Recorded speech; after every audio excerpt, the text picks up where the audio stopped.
The squid is so good. Plastic gold.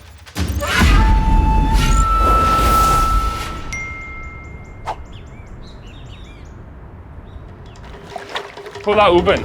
Here we go. Going to check out some of the natural environment.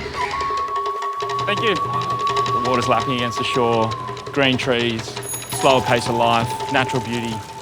Perfect. We're going to go catch our food in the fish farm. Look at that. Lunch is served. Oh, there's our fish. Ginger barra with tofu. And try it like a local. Back to Singapore.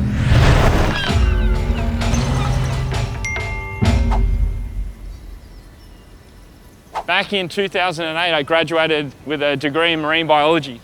So today is the first time in a tank.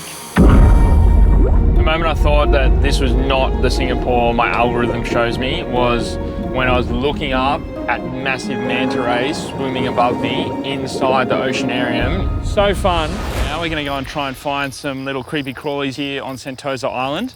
How good was that? Singapore's a bit like Australia. It's a real melting pot of different cultures, cuisines, the whole bit.